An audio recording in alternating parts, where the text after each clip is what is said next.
지구 멸망의 법칙이 시작됩니다. 지구상의 모든 생명체는 아니요라는 단어를 사용하는 것이 금지됩니다. 또는 부정적인 의미를 담고 있는 어떤 단어도요. 한 번이라도 말하면 그 자리에서 즉사합니다.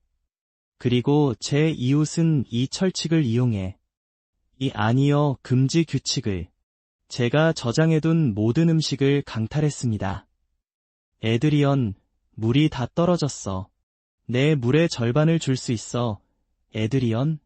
나는 더 이상 먹을 것이 없어. 내가 아껴두었던 음식을 내가 가질 수 있을까? 나에게서 모든 것을 빼앗은 후 그는 내 머리채를 잡았습니다. 내 집에서 가져온 마지막 크래커 팩 말이야. 꽤 괜찮네. 그는 세상 걱정 없이 웃습니다.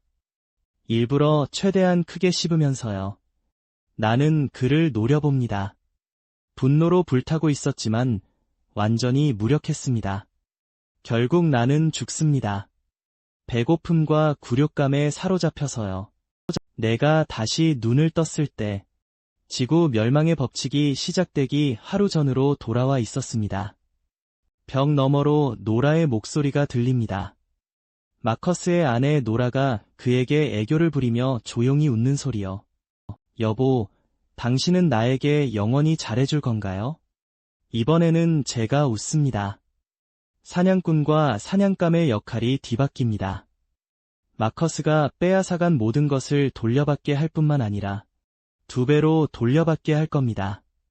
그가 소중히 여기는 모든 것을 넘겨주게 할 겁니다. 그의 아내, 그의 아이, 그가 소유한 모든 것 하나하나까지요. 아무도 아니요라고 말할 수 없는 세상에서 모든 질문은 잠재적인 칼날입니다. 당신에게서 모든 것을 빼앗을 만큼 날카로운 칼날이죠. 지난 생에서 나는 그 법칙이 실제로 어떻게 작동하는지 너무 늦게 이해했습니다. 아니요, 금지 규칙은 질문하는 사람에게 무한한 힘을 부여하는 것처럼 보이지만 그 진짜 핵심은 논리입니다. 올바른 질문을 만들면 상대를 역설에 빠뜨려 도망칠 수 없게 만들 수 있죠. 그리고 최고의 법대생으로서 논리와 함정, 언어를 가지고 노는 것이 바로 제가 가장 잘하는 일입니다. 나는 침대에서 일어나 그것을 확인합니다. 오늘은 모든 것이 바뀌기 전날입니다. 은행 잔액을 확인합니다. 20만 원. 모두 그 자리에 있습니다. 부모님이 내 대학원 학비로 모아둔 돈. 과거 생에서는 종말의 규칙이 발동되자마자 같이 없어져 버렸지. 하지만 이제 이것은 내 복수를 시작할 첫 번째 지렛대가 될 거야. 나는 도시에서 가장 큰 슈퍼마켓 앱을 켠다. 그리고 장바구니에 물건을 담기 시작한다. 빠르고 가차없이 내가 생각할 수 있는 모든 물품이 목록에 오른다. 20분 후 20만 원어치 주문이 준비되었다. 메모란에 나는 한 줄을 입력한다. 이 주문을 받아들이시겠습니까? 그리고 전송을 누르자 확인 화면이 뜬다. 즉시 작동한다. 나는 여전히 평온하고 알지 못하는 세상을 내다본다. 그리고 차가운 미소가 내 입술에 걸린다. 마커스, 게임이 시작됐어. 준비됐어? 다음날 아침 9시 정각에 차가운 기계음이 동시에 울려 퍼진다. 지구상의 70억 명의 사람들의 마음속에 규칙 공지, 즉시 발효. 모든 지각 있는 존재는 다음 단어를 사용하는 것이 금지된다. 안 돼, 또는 부정적인 의미를 담은 어떤 표현도. 숨막히는 한순간 동안 게임을 즐겨라. 세상은 완전히 침묵에 잠긴다. 그리고 비명과 혼돈 속으로 터져나온다. 마치 바다로 쏟아지는 눈사태처럼 나는 창가에 서서 아래 거리를 완벽한 평정심으로 바라본다. 가까이에서 한 남자가 공황 상태로 다른 남자를 향해 돌아서서 소리친다. 내게 가까이 오지 마. 다음 순간 보이지 않는 힘이 그를 지워버린다.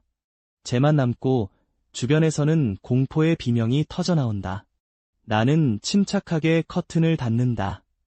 그 비명들을 차단하며 내 전화가 울린다. 슈퍼마켓 매니저다. 그의 목소리는 울음으로 갈라져 있다. 그는 말을 더듬거린다. 내가 주문을 했는지 묻는다. 왜 메모가 그렇게 이상한지.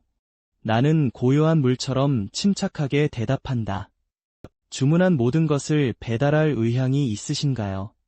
상대편에서는 침묵이 흐르고 1시간 후, 커다란 트럭 한 대가 내 건물 아래에 멈춰선다. 몇몇 창백한 얼굴의 직원들이 매니저와 나와의 우호적인 협상 끝에 물품들을 위층으로 나르기 시작한다. 내 아파트는 3층에 있다. 엘리베이터는 없다. 내 물품들은 순식간에 복도 전체를 채웠다. 이웃들이 문틈으로 눈을 바싹대고 두려움과 탐욕으로 응시한다. 하지만 아무도 감히 밖으로 나서지 못한다. 마지막 상자가 마침내 올라왔을 때 인부가 입술을 떨며 나를 본다. 간신히 서 있습니다. 사장님, 저희 이제 가도 될까요? 나는 미소 지으며 그들 각자에게 물 한 병을 건넨다. 그리고 물론 빵 한 조각도요. 지금 당장 떠날 준비가 되었나요? 사면받은 죄수들처럼 그들은 손발로 기어가듯 허둥지둥 도망간다. 나는 문을 닫는다. 산더미 같은 보급품의 등을 기댄다. 그리고 마침내 피로의 무게를 느낀다. 하지만 이것은 시작에 불과하다. 나는 새 공구 상자를 연다. 그리고 내 은신처를 강화하기 시작한다. 지난 삶에서 나는 실수했다. 이웃의 도움 요청에 응답하여 내가 보급품이 있다는 사실을 드러냈다.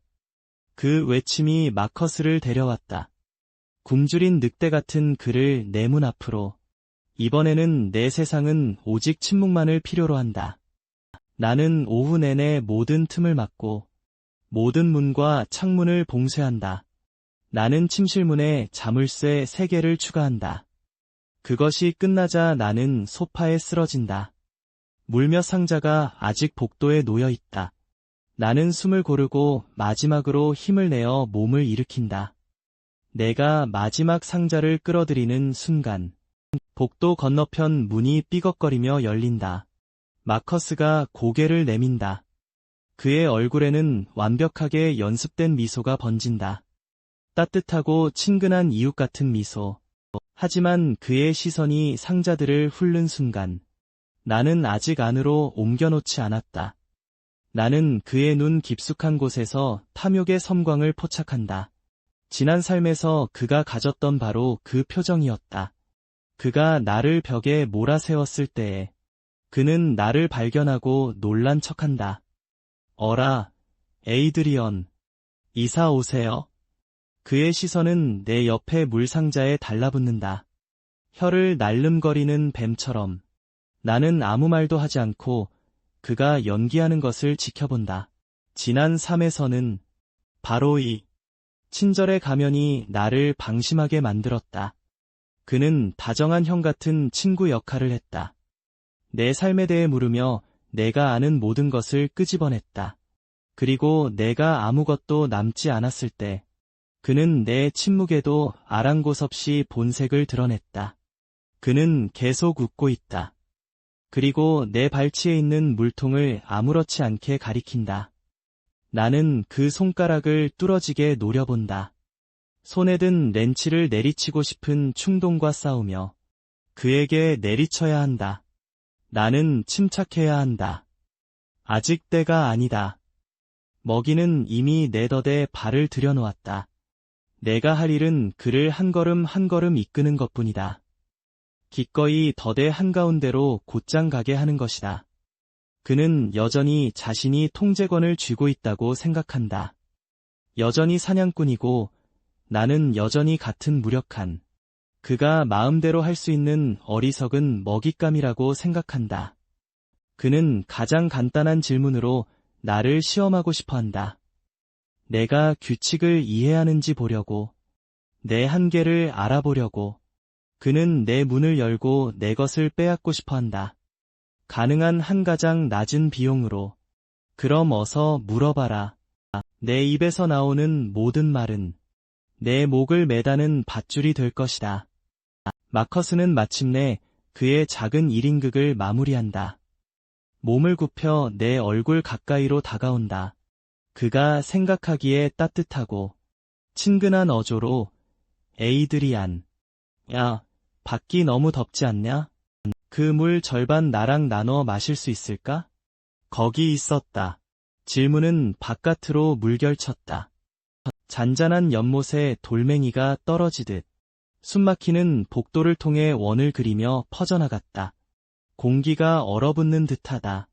나는 심지어 아주 작은 먼지 입자들도 마지막 햇빛 속에서 떠다니는 것을 볼 수 있었다. 마커스는 그 완벽한 미소를 유지한다. 그의 눈은 이미 자신이 이겼다는 확신으로 빛나고 있었다. 그는 내가 거절할 수 없다고 확신한다. 결국 규칙은 모두에게 똑같이 적용되니까. 과거의 삶에서 같은 질문에 직면했을 때 나는 당황해서 말을 더듬었고 무슨 말을 해야 할지 전혀 몰랐다. 결국 규칙에 보이지 않는 무게에 짓눌려 나는 한마디 말도 없이 굴복했다. 그 물통은 그가 내 문을 통과한 첫걸음이었고 내가 심연으로 들어선 첫걸음이었다. 하지만 지금 그의 가식적인 얼굴을 노려보면서도 내 심장은 얼음장처럼 차갑고 완벽하게 고요하다.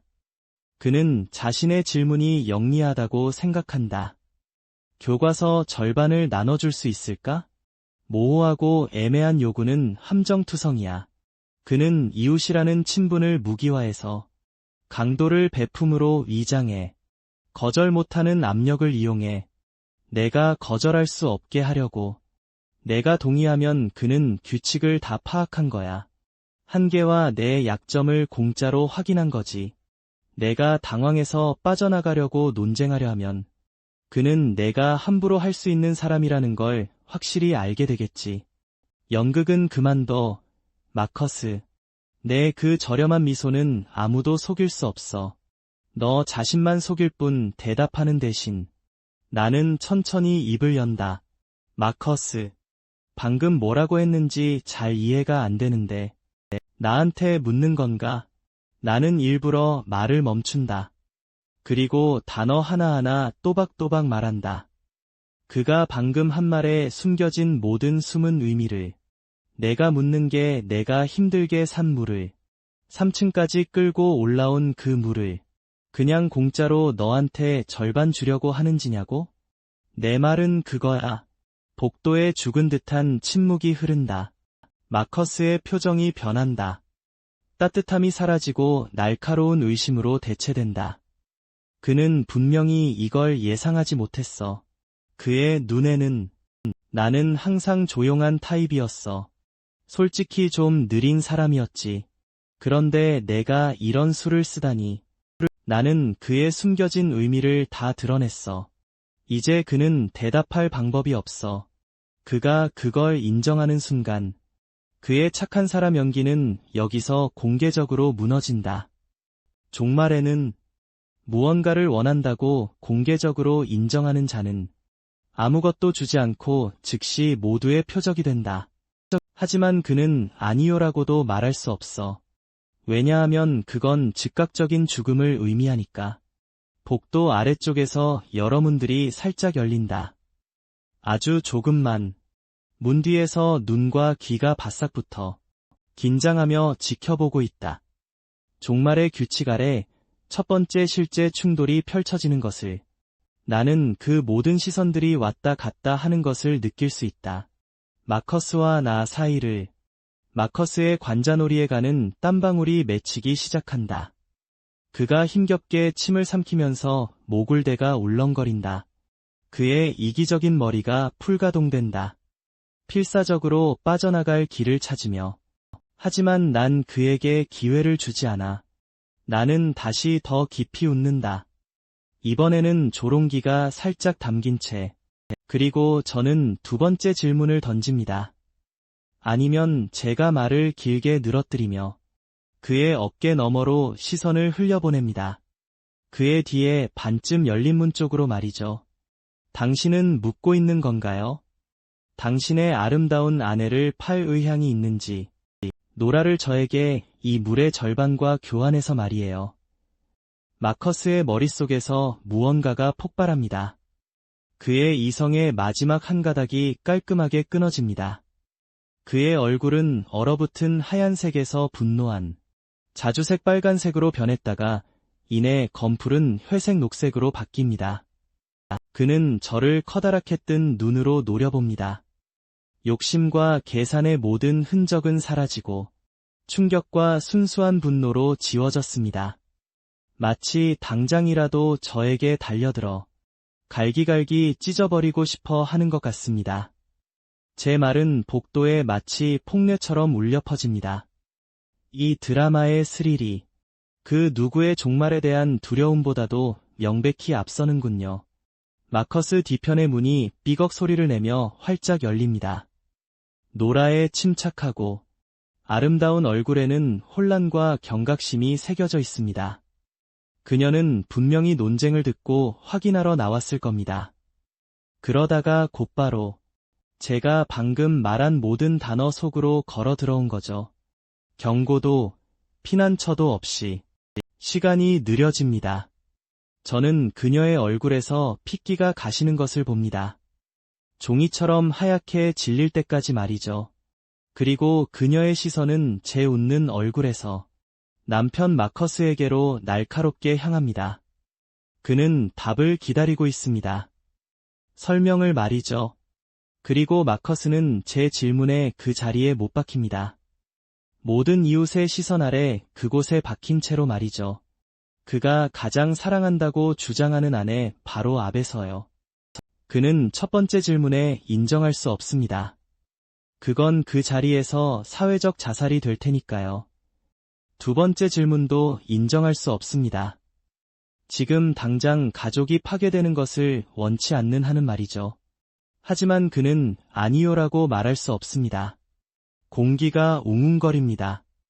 공개적인 몰락에 취하게 하는 스릴로 말이죠. 저는 팔짱을 끼고 완벽하게 여유로운 표정으로 그를 지켜봅니다. 마커스, 어떤 건가요? 하나를 선택하면 제가 제대로 된 답변을 드릴 수 있습니다. 결국 공평하게 들리죠, 마커스? 얼굴이 하얗게 질린 마커스는 노라를 붙잡고 제 질문을 완전히 무시한 채 그들의 방으로 다시 물러납니다. 그리고 저는 마지막 물 상자를 들고 제 아파트로 다시 걸어 들어갑니다. 조용한 승리감에 젖어 깊은 밤 누군가 내 문을 부드럽게 두드린다. 망설이며 조심스럽게 무엇도 방해할까 두려워하는 듯. 하지만 숨길 수 없는 절망의 실마리를 안고 있다. 나는 문으로 다가가 문틈으로 밖을 내다본다. 복도 센서 등은 꺼져 있고 모든 것이 어둡지만 희미한 달빛을 통해 창문에서 새어 들어오는 나는 여전히 반대편의 얼굴을 알아볼 수 있다. 창백하고 마른 눈물 자국이 얼룩져 있다. 마커스의 아내, 노라다. 그녀는 작고 마른 아이를 가슴에 안고 있다. 잠든 아이의 작은 얼굴은 찌푸려져 있고 확실히 좋지 않아 보인다. 그녀는 오늘 오후보다 훨씬 더 나빠 보인다. 입술은 갈라지고 눈은 움푹 들어가 있다. 폭풍에 시달린 꽃처럼. 나는 문을 열지 않고 아무 소리도 내지 않는다. 나는 그저 그녀를 조용히 지켜본다.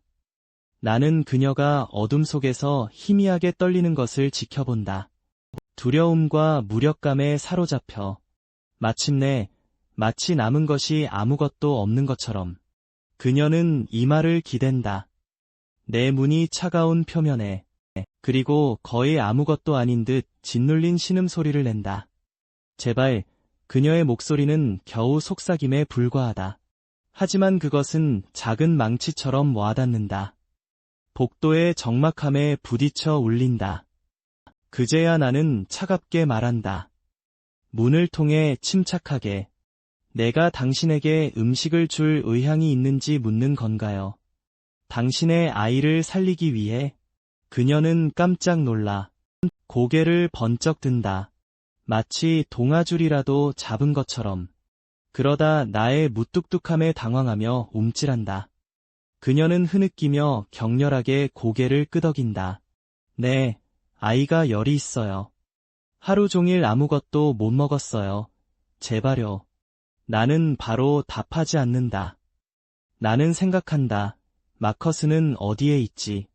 그녀를 사랑한다고 맹세했던 남자. 영원히 그녀를 돌보겠다고 약속했던 남자.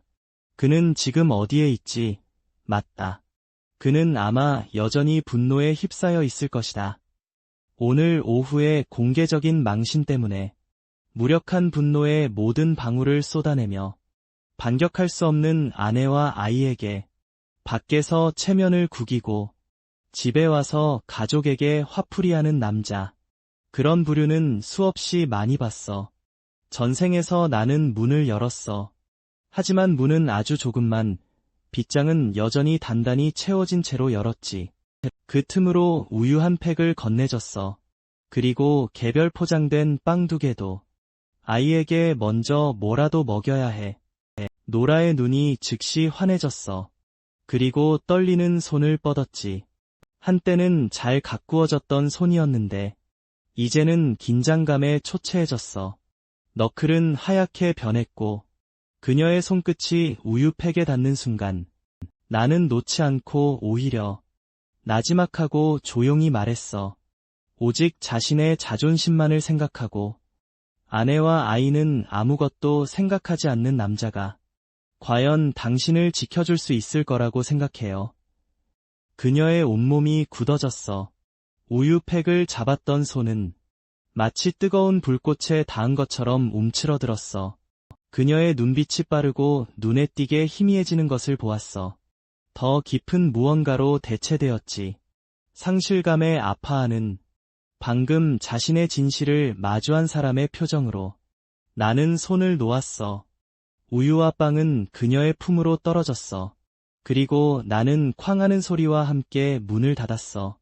그녀와 그녀의 모든 감정들을 문 반대편에 가두었지. 다시 보지는 않았지만 그녀의 비틀거리는 발소리가 복도를 따라 멀어지는 것을 들었어. 그때 마커스의 목소리가 벽을 뚫고 폭발하듯 터져나왔어. 그 쓰레기 같은 놈한테 기어들어가서 먹을 걸 얻어왔다고? 내 명예를 완전히 망쳤군. 이어서 노라의 흐느끼는 소리가 들렸고 무언가 둔탁하고 무거운 것이 바닥에 부딪히는 소리가 났어. 나는 차가운 문에 기대섰어. 차갑고 느릿한 미소가 내 얼굴에 번졌어. 좋은 균열이 생겼지만 아직 충분하지 않아. 약 10분 후 옆집의 말다툼이 잠잠해졌어. 그 대신 마커스가 복도를 지나는 소리가 들렸어. 그의 목소리는 의도적으로 높여져 있었고 분노로 가득 찬 채 이웃의 문을 두드렸어. 웨이드, 아직 안 잤어요? 할 얘기가 좀 있어요. 복도 건너편에 있는 그 남자, 완전 썩어빠진 놈이에요. 그 빌어먹을 규칙을 이용해서 내 아내를 무릎 꿇게 만들었다고요. 겨우 음식 쪼가리 때문에요. 리사, 조심해야 해요. 우리 이웃은 괴물이에요. 그는 그 규칙을 이용해서 우리 모두에게서 빼앗아가고 있어요. 소문은 가장 값싸고 날카로운 종말의 무기입니다. 거의 아무런 노력 없이 두려움과 증오를 불러일으키죠. 곧 다시 내 문 밖에 발소리가 모여듭니다. 이번에는 한 명이 아닙니다. 발을 끄는 소리, 적어도 4~5명에 겹치는 발소리입니다. 모두 내 문 바로 앞에서 멈춥니다. 마치 개떼처럼, 피냄새를 맡은 것처럼요. 문고리를 통해 마커스가 맨 앞에 서 있는 게 보입니다. 그의 얼굴은 어둡고 복수심에 찬 만족감으로 일그러져 있습니다. 그 뒤에는 몇몇 거구의 남자들이 서 있습니다. 모두 이 건물의 거주민들입니다. 몇몇은 야구방망이를 들고 있고 다른 이들은 렌치를 쥐고 있습니다. 긴장감은 순식간에 최고조로 치솟습니다. 탐욕스럽고 사악한 의도가 너무나 짙어서 굳어져 흘러내릴 것 같습니다. 에이드리언, 문 열어. 마커스의 목소리가 문을 통해 들려옵니다. 단단히 통제된, 억지로 부여된 권위의 껍데기에 쌓인 흥분. 그는 분명 오늘 오후에 배운 것이 있습니다. 4개의 짧은 단어, 모두 명령입니다. 규칙을 발동시킬 수 있는 모든 질문을 신중하게 피해가며 나는 문 뒤에 서서 문고리를 통해 일그러진 얼굴을 봅니다. 그 뒤에 웨이드는 무거운 파이프 렌치를 쥐고 있고 다른 편에는 리사가 아무것도 들지 않은 채 내 현관에 쌓인 상자들의 시선을 고정하고 있습니다. 이들은 이웃이 아닙니다.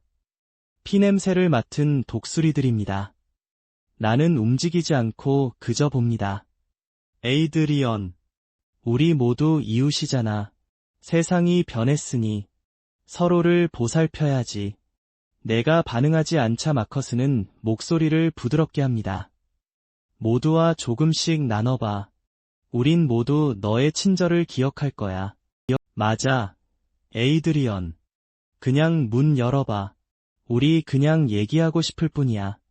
웨이드가 무의식적으로 그 파이프 렌치를 손바닥에 두드리며 끼어듭니다. 차갑게 비웃는 미소가 내 입술에 걸립니다. 무기를 든 채로 대화하라. 전생에 나였다면 두려움에 그들을 설득하려 들었거나 나약함에 굴복했을 것이다. 하지만 이번 생은 다르다. 이 문은 삶과 죽음의 경계선이자 내 무대이기도 하다. 나는 헛기침을 했다. 나의 목소리는 문을 뚫고 굳건하고 또렷하게 밖에 있는 모든 이의 귓가에 가닿았다. 마커스, 당신은 모두에게 알리려는 건가요? 당신이 그들을 속여 이곳으로 오게 만들었다는 것을요. 당신의 방패로 삼기 위해서 그저 당신 혼자 내 물품을 독차지하려고요. 그 문장은 한 바가지의 얼음물처럼 쏟아져 내렸다. 문밖의 열기가 순식간에 사그라들고 죽음 같은 침묵으로 대체되었다. 마커스의 얼굴은 눈에 띄게 굳어버렸다. 그의 입이 열리고 목은 격렬하게 움직였다. 그는 부정하고 싶고 아니라고 말하고 싶다. 그건 사실이 아니라고 말하고 싶다. 하지만 그 규칙 아래에서는 그 말들이 바로 죽음의 낫이다. 그게 아니다라고 말하면 즉시 죽는다. 아니라고 말하면 순간 죄가 되어버린다. 그는 그 모든 말을 목구멍으로 억지로 삼켰고 얼굴은 깊고 추악한 붉은색으로 부어올랐으며 관자놀이의 혈관이 눈에 띄게 띄었다.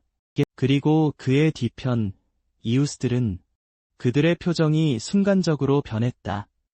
일단 의심의 씨앗이 심어지면 종말론적 공포에 의해 물을 먹고 자라 거대하고 막을 수 없는 것으로 커진다.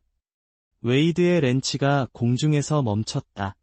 그의 눈은 마커스와 나 사이를 불확실하게 오갔다. 그건 거짓말이야. 마커스가 마침내 억지로 내뱉었다. 그의 목소리는 긴장으로 날카로워졌다. 그는 우리를 서로에게 등 돌리게 하려는 거야. 우리가 안에 들어가면 모든 것이 똑같이 분배될 거야. 똑같이 분배. 나는 조롱으로 가득 찬 부드러운 웃음을 터뜨렸다. 여기 있는 모든 사람이 진정으로 믿는가? 자신의 아내마저 흥정의 수단으로 내줄 남자가 당신들과 무언가를 똑같이 나눌 것이라고? 밖의 소란은 더욱 커졌다. 리사는 마커스를 위아래로 훑어보았다. 마치 쓰레기를 검사하는 사람의 눈빛으로. 에드리안, 입 닥쳐. 마커스가 굴욕감이 분노로 변해 으르렁거렸다. 그는 내 문을 주먹으로 내리쳤다. 모두 돌격해서 부숴버려. 무슨 일이 생기든 내가 책임지겠다고? 대담하네. 문 잠금 장치를 왈칵 열었다. 날카로운 찰칵 소리가 적막한 복도의 천둥처럼 울려 퍼졌다. 밖에 있는 사람들은 내가 문을 열 줄은 예상하지 못했는지 본능적으로 반걸음 뒤로 물러섰다. 튼튼한 쇠사슬이 여전히 단단히 잠겨 있었다. 그들의 세계와 나의 세계를 완전히 분리한 채로 나는 틈새 뒤에 서서 한쪽 눈만 보이게 한 채 이 폭도들을 차갑게 노려보았다. 자, 그럼 누가 먼저 움직이고 싶지? 나는 느긋하게 주머니에 손을 넣어 맞는 칼을 꺼내 칼날을 뽑았다. 그들의 눈에는 이 칼이 아무것도 아닐 수 있지만 금지된 언어가 지배하는 세상에서는 이것만이 유일한 핵무기다. 웨이드, 맞지? 나는 무리 중 가장 덩치 큰 남자를 보았다. 꽤 무거운 렌치를 들고 있네. 만약 그걸로 내 문을 부수려고 한다면 주거 침입의 위험과 가족 모두의 즉각적인 죽음을 받아들일 용의가 있어? 웨이드의 손이 격렬하게 움찔했다. 렌치는 거의 자기 발등에 떨어질 뻔했다. 이건 논리 함정이야. 규칙은 부정적인 단어만 금지하지만 의도 또한 심판하거든. 내가 이걸 강도로 정의하고 그는 아니요라고 말할 수 없으니 부인할 수 없어. 그렇다면 논리적으로 그는 방금 그걸 인정한 셈이 되는 거야. 그리고 내가 그를 그 고위험 딱지를 인정하게 유도하면 그 안의 죽음의 공포는 한없이 커질 것이다. 웨이드는 땀을 흘리며 말을 더듬었다. 그는 나는 아무도 강도질하러 온 게 아니야라고 말하고 싶겠지만 그렇게 말할 수 없다. 그 질문 하나가 모든 탈출구를 봉쇄했다.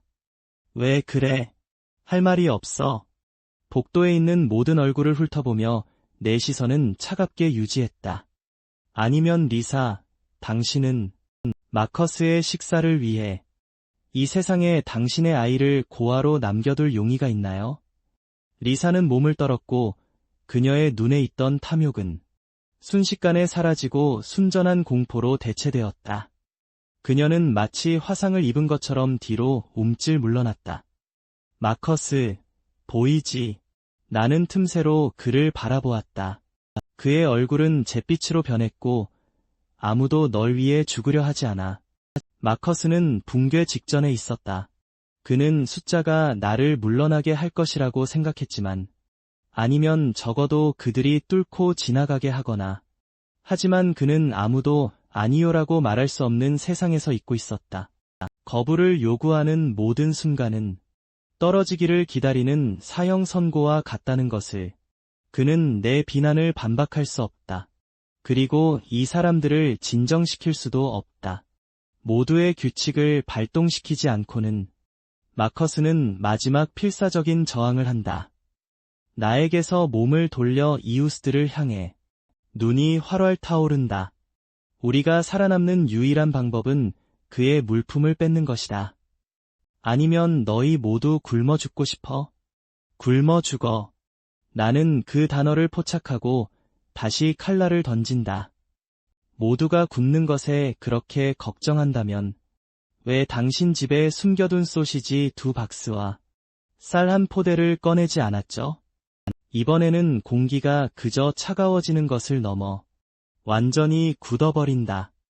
복도 안의 모든 시선이 마커스에게 고정된다. 마치 스포트라이트처럼 굶주린 맹수의 시선으로 방금 먹이를 발견한 굶주린 동물들의 마커스의 동공이 날카롭게 수축한다. 그는 정말 집에 물건을 숨겨두고 있었다. 내가 알 거라고는 상상조차 못한 그의 마지막 카드였다. 여기서 지금 당장 그것을 폭로할 줄은 더욱이 모두 앞에서 말이다. 너, 그건 말도 안 돼. 그는 본능적으로 부인하려 한다. 하지만 말도 안 되는 절대적인 부정적인 단어를 포함하지 않는다. 그래서 그는 필사적으로 죽음의 경계를 따라 춤춘다. 내가 말도 안 되는 소리를 한다고요. 나는 환하게, 숨김없이 파괴적인 미소를 짓는다. 그럼 당신은 모두를 당신 집으로 데려갈 의향이 있나요? 지금 당장 한 번 보러, 딱 한 번만 보고 만약 내가 틀렸다면 내 아파트에 있는 모든 것을 두 손으로 넘겨줄게요. 그러실 건가요? 체크메이트, 마커스. 이것은 절대적인 양자택일이다. 그가 모두를 그의 아파트로 이끌거나 그가 숨겨온 것을 드러내고 이웃들에게 싹 다 털리거나 아니면 그가 거부하는데 비록 아니요라고 말할 수는 없지만 그가 침묵하거나 변명한다면 그는 사실상 모두를 속여왔다는 것을 인정한 셈이 된다. 그들을 총알바지로 사용하며 자신을 위해 비축해왔다는 것을. 마커스의 이마에서 땀이 흘러내려 눈을 따갑게 한다. 하지만 그는 감히 그것을 닦을 생각조차 못한다. 그는 주변의 시선이 의심에서 변하는 것을 본다. 분노에서 노골적인 증오로. 그리고 그의 다리가 흔들리기 시작한다. 웨이드, 가서 봐봐. 나는 적절한 순간에 결정타를 날린다. 웨이드가 마커스를 차갑게 응시하며 몸을 돌린다. 무표정한 눈으로. 마커스. 에드리언 말이 일리가 있네. 우리가 서로 돕는데 중점을 두고 있으니 내 집부터 시작하는 건 어때? 그래, 마커스. 모든 걸 공평하게 나누자고 하지 않았어? 리사의 목소리가 날카롭고 매서워졌다. 내 것도 나누는 것부터 시작해야 할 것 같은데. 단 몇 문장 만에 나를 향했던 모든 무기들이 돌아서서 마커스에게 곧장 박혔다. 이것이 종말이고 이것이 인간 본성이다. 자기 이익보다 강한 것은 없다. 그리고 그 어떤 것도 더 빨리 부서지지 않는다. 마커스는 맹목적인 공포에 질려 뒤로 비틀거린다. 그의 등은 내 문에 부딪힌다. 그는 꼬챙이에 꿰어 불타고 있다. 내 자리에서. 마커스는 변명을 늘어놓으며 무너진다. 아내가 아프고 열쇠를 잃어버렸어. 하지만 이런 종류의 압력 아래서 그가 가진 보잘것없는 것은 충분하지 않다.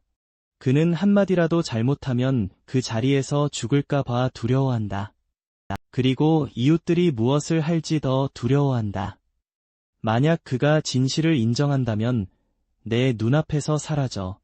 결국 두려움과 분노의 한계를 넘어선 그는 웨이드에게 그대로 소리친다. 웨이드는 가만히 있다가 표정이 굳어진다. 그는 파이프 렌치를 바닥에 내리친다. 좋아, 마커스. 그럼 우린 그저 내 말일 뿐이란 말이군. 그거지? 웨이드는 다른 사람들에게 손짓으로 물러나라고 한다. 집에 가자. 지금부터 이 남자와 어울리는 사람은 누구든 바보다. 군중은 모였을 때보다 더 빨리 흩어진다. 그들은 얻을 수 있는 것 때문에 이곳에 왔을 뿐이었다. 이제 그들은 마커스가 어떤 사람인지 알게 되었다. 아무것도 주지 않고 모든 것을 얻으려 하는 남자. 그리고 그가 물품을 비축해왔다는 것. 나누기를 거부했던 그 앙심은 아무것도 얻지 못하고 떠났을 때보다 더 뜨겁게 타오른다. 복도는 마커스만 남을 때까지 빠르게 비워진다. 내 문에 기대어 축 늘어져서 마치 등뼈의 모든 뼈가 뽑혀 나간 것처럼 틈새로 나는 나지막이 말한다. 마커스, 게임은 이제 막 시작되었을 뿐이다. 당신의 동맹들은 모두 떠난 것 같군요. 마커스가 휙 돌아서 내 문틈에 시선을 고정합니다. 그의 눈에 핏발이 서서 터질 듯합니다. 지금 그는 물어뜯으려 발악하는 광경과 똑같습니다. 하지만 이빨은 모두 부러진 채로요. 이제 집으로 돌아갈 건가요? 저는 다시 묻습니다. 옛 친구처럼 따뜻하고 부드러운 목소리로요. 아니면 여기 남아서 다음 질문을 기다릴 건가요? 예를 들면 당신의 아름다운 아내에 대한 더 자세한 이야기 같은 거요. 아내라는 단어는 마커스를 고양이 꼬리를 밟는 발처럼 때립니다. 오늘 오후의 굴욕과 오늘 밤의 패배가 뒤섞여 그의 마지막 이성을 앗아갑니다. 하지만 그는 감히 저를 건드리지 못합니다. 그 모든 분노를 삼키고 제 문을 향해 맹렬한 발길질을 한 번 날립니다. 무력한 분노의 포효를 터뜨린 뒤 휙 돌아서 자기 문으로 돌진해 돌아갑니다. 문이 너무 세게 닫혀서 건물 전체가 흔들리는 것 같습니다. 저는 여유로운 속도로 제 문을 닫습니다. 세상은 조용해집니다. 하지만 저는 이것이 폭풍 전의 고요함일 뿐이라는 것을 압니다. 이기심에 사로잡히고 자신의 이미지에 집착하는 마커스 같은 남자가 방금 사람들 앞에서 산산조각 났습니다. 그가 꾸민 모든 계략이 무너졌습니다. 그리고 그는 방금 사회적 자살을 저질렀습니다. 건물 전체 앞에서 말이죠. 그의 그 도끼 어린 분노는 갈 곳이 없습니다. 저에게도 이웃에게도 향하지 않습니다. 그래서 그 밀폐된 아파트 안에서 그것을 흡수할 유일한 사람은 그가 자신의 소유물로 여기는 노라뿐입니다. 저는 벽으로 다가가 귀를 기울입니다. 오래 걸리지 않습니다. 반대편에서 무언가 깨집니다. 남자의 히스테리컬한 저주와 여자의 흐느끼는 절규, 쓸모없는 배신자. 마커스의 목소리가 두 벽을 뚫고 나오지만 날카로움은 조금도 잃지 않습니다. 그에게 우리가 음식이 있다고 말했어? 너였어.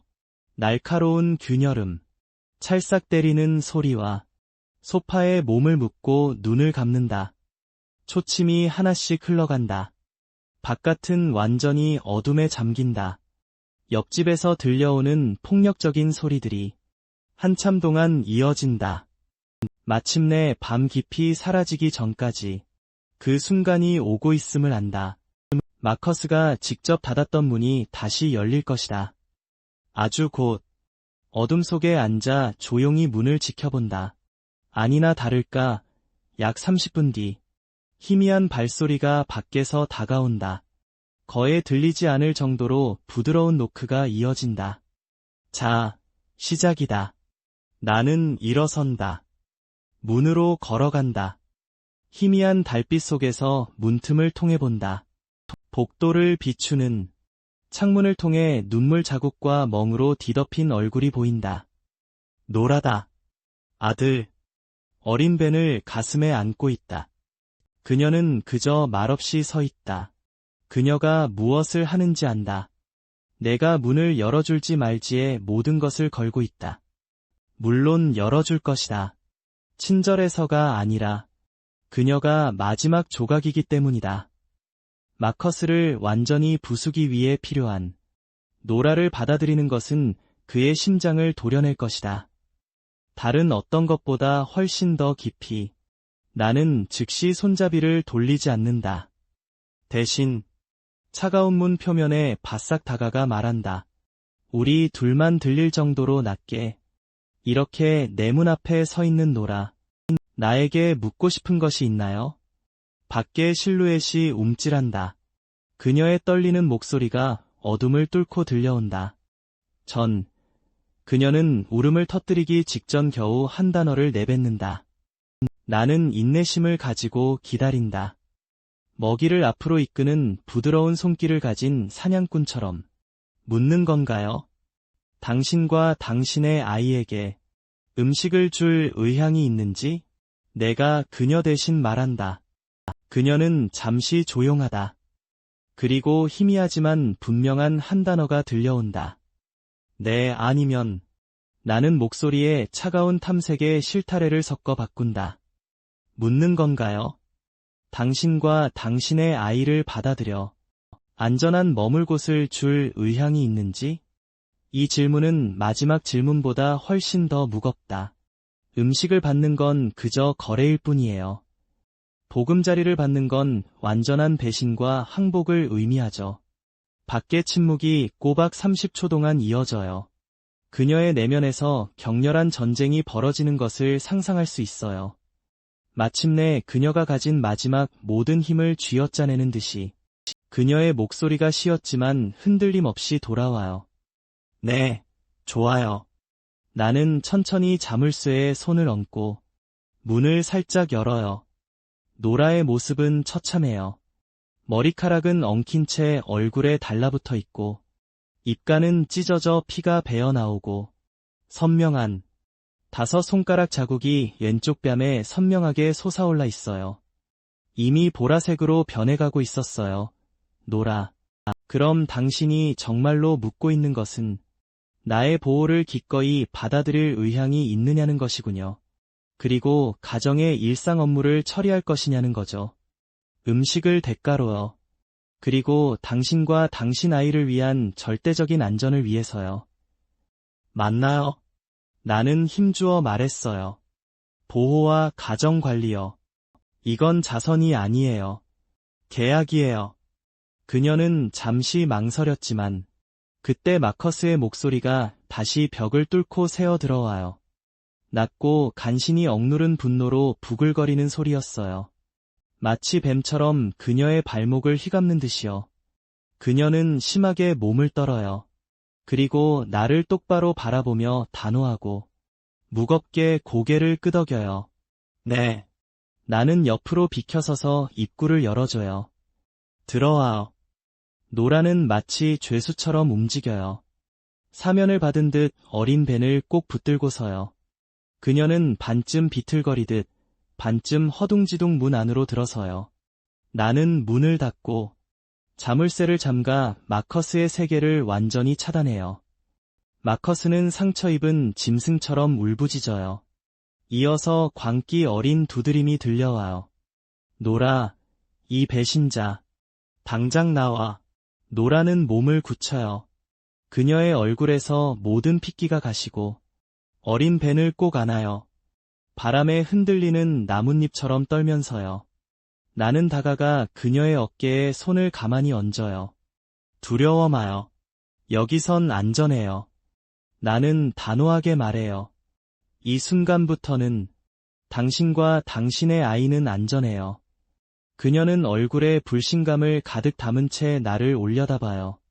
나는 소파 쪽으로 손짓했어요. 먼저 자리를 잡으세요. 당신의 업무는 내일부터 공식적으로 시작됩니다. 밖에서는 마커스의 고함 소리가, 문을 두드리는 소리도 계속된다. 분노에 차 무력한 진혼곡처럼. 반면 내 아파트 안은 오직 평화롭기만 하다.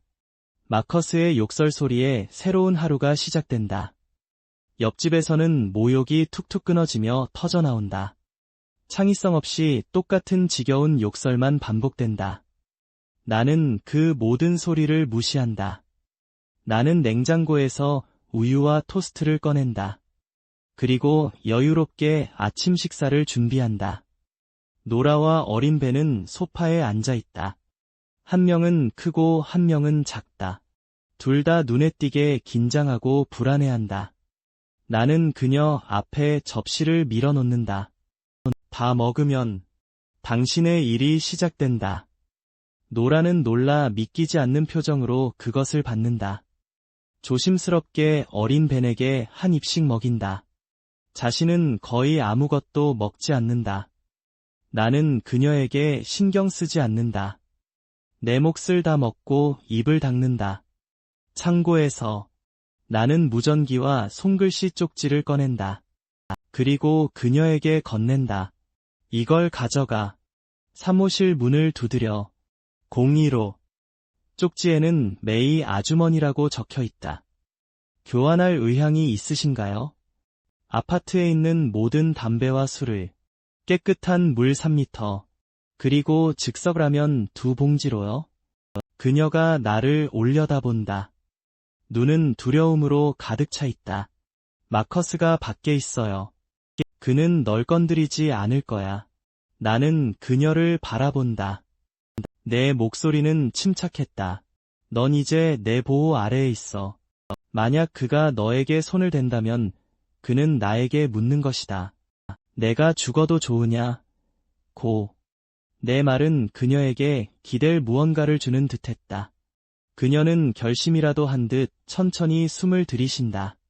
그리고 어린 벤을 안아들고 무전기와 쪽지를 들고 문 쪽으로 걸어간다. 입구 옆 카메라를 통해 나는 복도의 모든 것을 선명하게 볼 수 있다. 도라가 302로 문을 두드린다. 거의 동시에 마커스가 자기 아파트에서 뛰쳐나온다. 그는 며칠 동안 면도를 하지 않아 눈이 푹 꺼져 있었다. 키키하고 시큼한 냄새가 진동하는. 내가 감히 이곳에 얼굴을 비춰? 그는 소리치며 노라의 머리채를 잡으려 든다. 그녀는 깍 소리를 지르며 눈을 질끈 감는다. 하지만 그의 손은 허공에서 멈춰버린다. 내 목소리가 무전기를 통해 들려온다. 복도 전체에 차갑고 또렷하게 울린다. 마커스, 그녀에게 손댈 생각이야? 마커스는 완전히 얼어붙는다. 그는 천천히 고개를 돌려 내 문 옆 카메라를 노려본다. 나를 산채로 집어삼키려는 듯 눈이 이글거린다. 하지만 아무것도 하지 못한다. 301호 문이 열리고 메이 아주머니가 빼꼼 내다본다.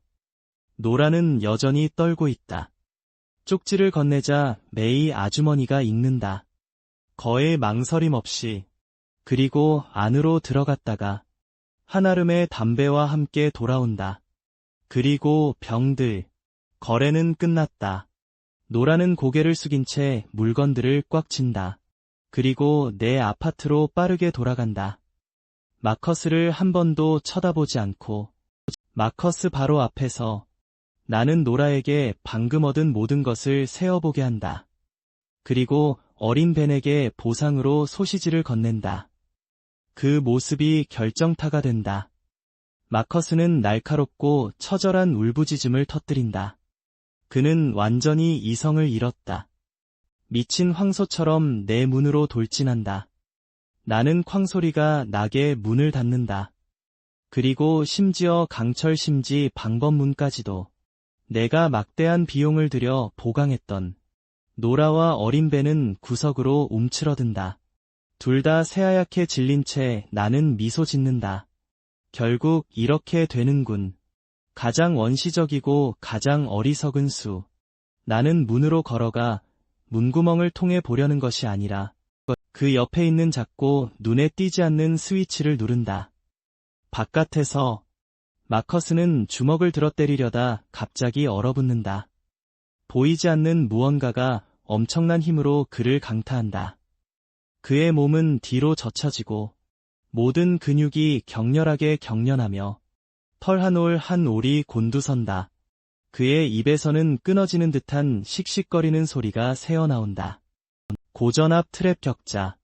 내가 문 패널 안에 설치해 둔 것이다. 몇 초 후 나는 그것을 끈다.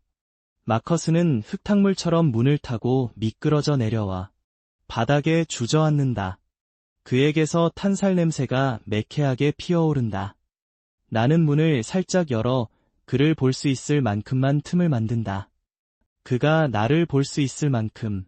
그는 해변에 밀려온 죽은 물고기처럼 누워있다. 거칠고 가쁜 숨을 몰아쉬며 그의 눈에는 공허한 절망 외에는 아무것도 남아있지 않다. 노라가 내 뒤에 서서 한때 그녀의 남편이었던 남자를 지켜본다. 입술은 떨리고 표정은 읽을 수 없다. 때가 왔다. 나는 바닥에 있는 마커스를 내려다보며 말한다. 차갑고 신중하게. 마커스, 당신은 인정할 준비가 안 됐나? 만약 내가 이 문을 미리 보강하지 않았다면, 내가 격자문을 설치하지 않았다면, 당신은 방금 침입했을 거라는 걸. 그는 몸을 떨지만 더 이상 부정할 수 없다. 나는 낮은 목소리로 계속 압박한다. 단어 하나하나가 그의 심장을 꿰뚫는다. 당신은 인정할 준비가 안 됐나? 일단 침입했다면 내가 가진 모든 보급품을 가져갔을 것이고 노라와 나에게 모든 분노를 쏟아부어 결코 되돌릴 수 없는 해를 끼쳤을 거라는 걸. 마커스의 목에서 갇힌 짐승의 낑낑거리는 소리가 터져나온다. 그는 나를 지나쳐 노라를 바라보고 처음으로 애원하는 듯한 표정이 그의 눈에 나타난다. 노라는 본능적으로 한 발짝 뒤로 물러서며 그의 시선에서 벗어난다. 그 한 발짝이 그를 완전히 무너뜨린다. 나는 그의 눈에서 마지막 빛이 꺼지는 것을 본다. 그리고 나는 마지막 심판을 내린다. 어떤 면에서는 가장 자비로운 심판을. 마커스, 당신은 기꺼이 나에게 모든 보급품을 내줄 건가? 당신의 아파트에 남아있는 하루에 한 번 당신의 아들을 볼 권리와 교환하여. 마커스의 눈동자는 완전히 초점을 잃는다.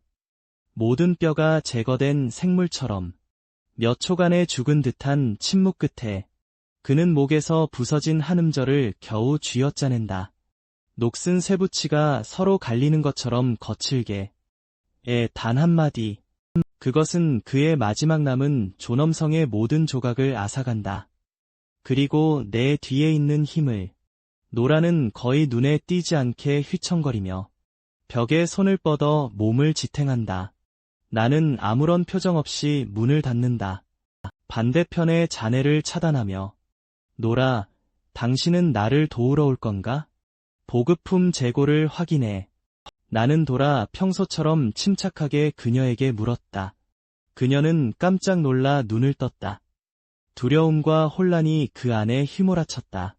하지만 결국 모든 것은 무감각한 체념한 수긍으로 가라앉았다. 그녀는 고개를 끄덕였다. 나는 문을 열었다. 마커스는 죽은 개처럼 쓰러진 그 자리에 여전히 누워있다. 나는 그에게 2번 다시 눈길조차 주지 않는다. 나는 복도를 가로질러 똑바로 걸어갔다. 그가 방금 내준 열쇠로 그의 문을 연다.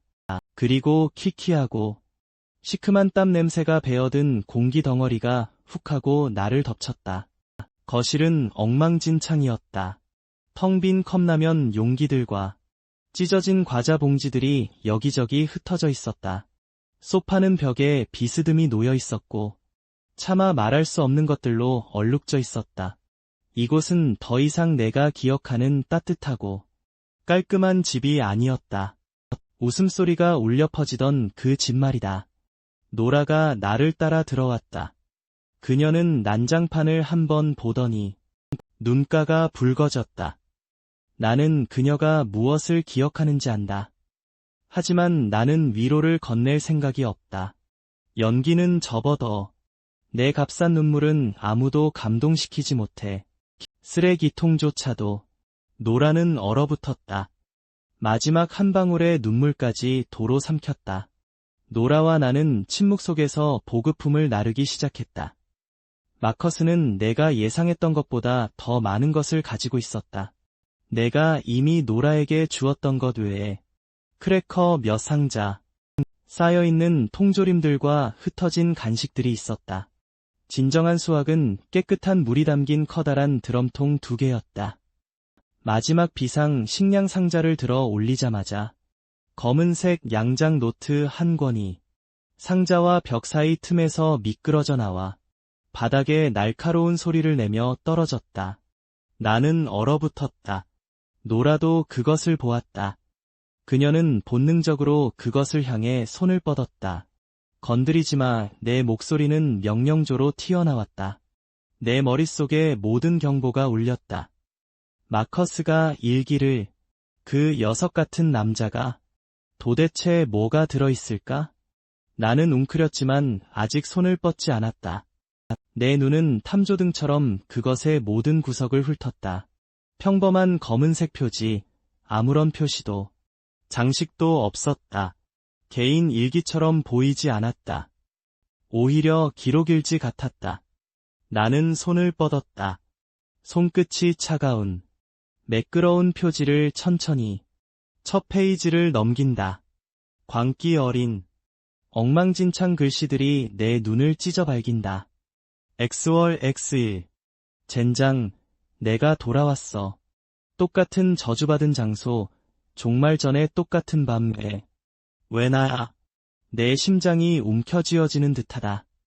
보이지 않는 주먹이 심장을 꽉 움켜쥔 것처럼 차가운 식은땀 한 줄기가 내 등줄기를 타고 흘러내린다. 나는 이 세상의 유일한 망령이라고 생각했는데 궁극의 대본을 쥔 자, 신이라고. 하지만 이 노트는 내 얼굴에 강한 따귀를 때리는 것 같다. 나만이 아니었어. 마커스. 그도 망령이었어. 내 머릿속이 빠르게 돌아간다. 내가 간과했던 수십 가지 세부 사항들이 갑자기 하나의 명확한 그림으로 맞춰진다. 왜 그는 첫째 날부터 곧장 나를 찾아왔을까? 그렇게 정확히?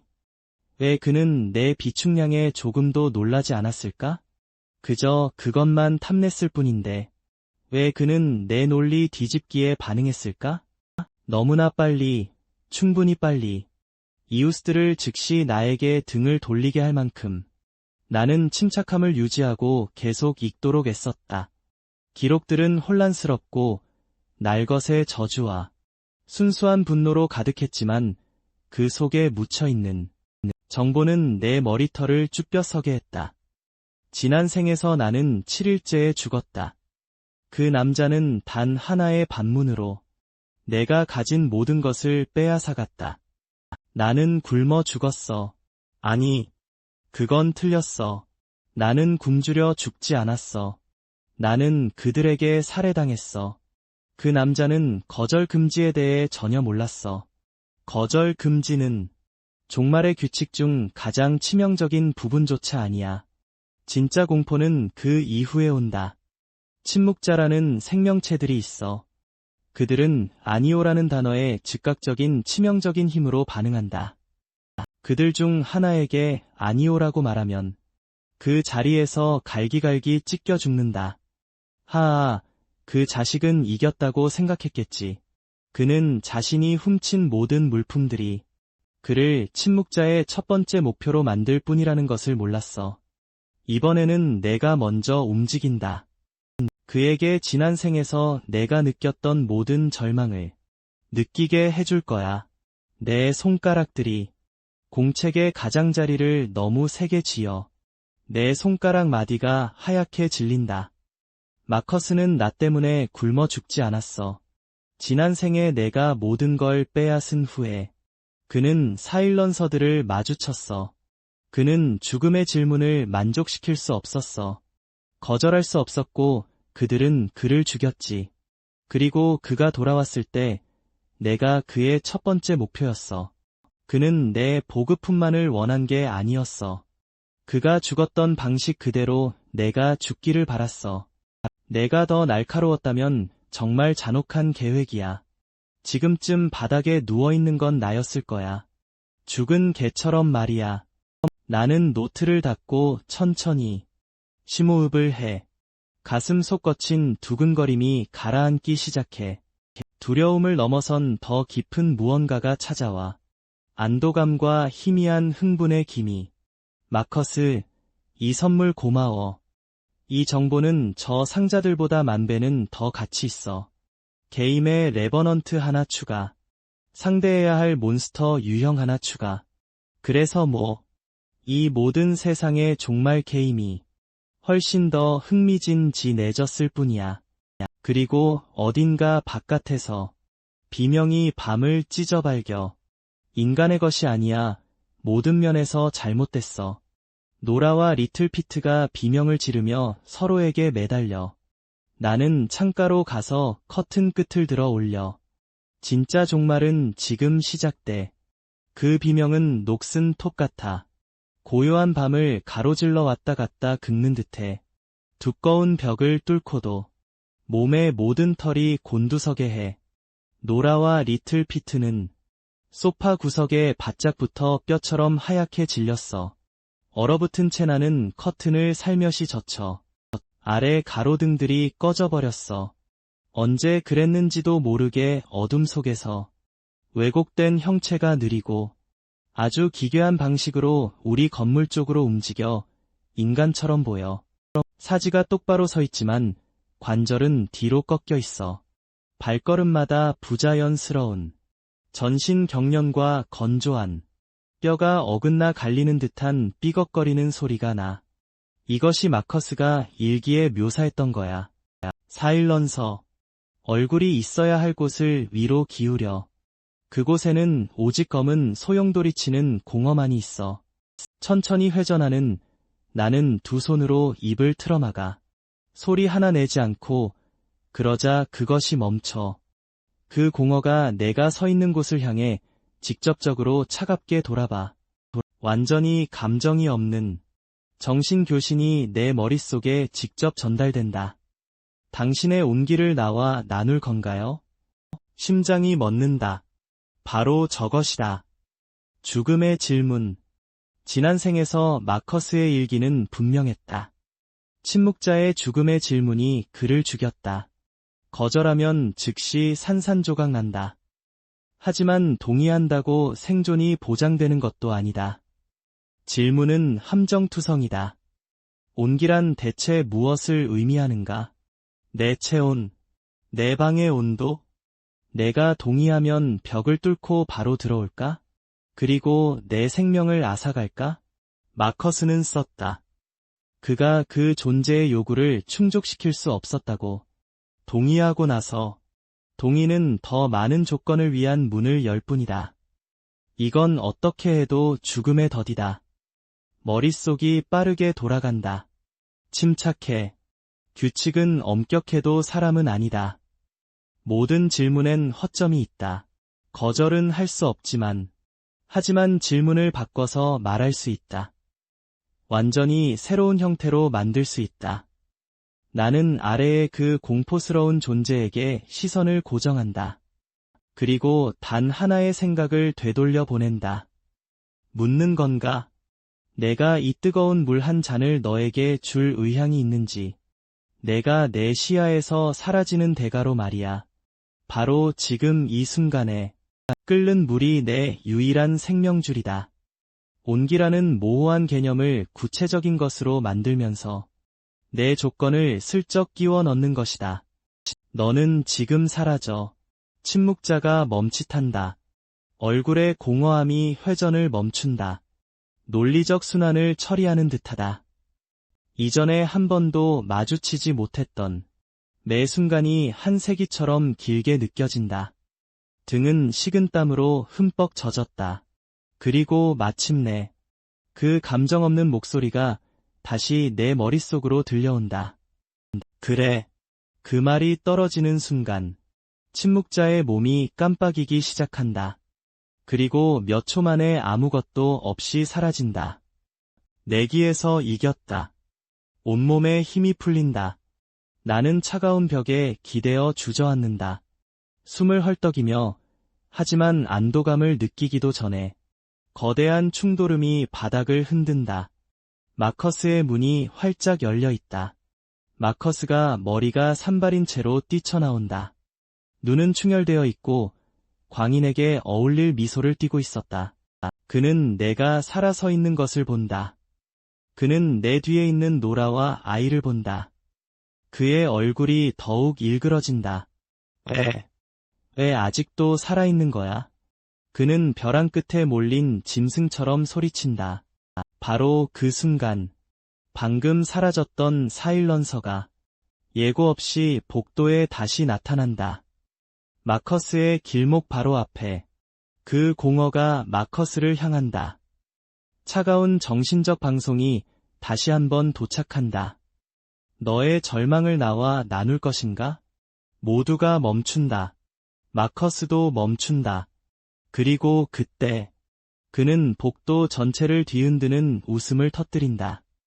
흐흐, 절망. 제길, 내게 남은 건 절망뿐이야.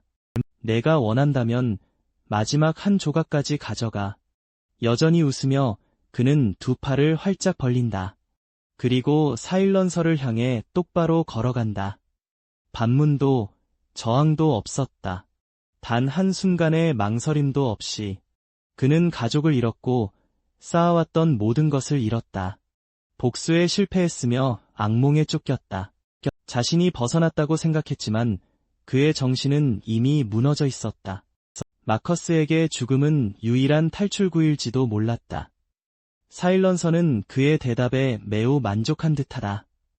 다음 순간, 내 눈으로 따라잡기에는 너무 빠르게 움직인다. 나는 위로 솟구쳐 오르는 어두운 형체만을 본다. 날카로운 공기의 휘파람 소리, 그리고 검은 촉수들이 터져나온다. 그것의 형체 안에서 분출하며 칼날처럼 마커스를 가른다.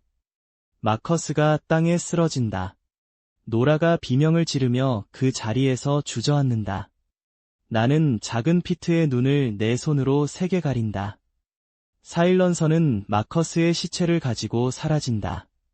그것이 사라질 때 복도에 남은 것은 진한, 숨막히는 피 냄새뿐이다. 내 가슴에는 만족감이 없다. 복수심도 없다.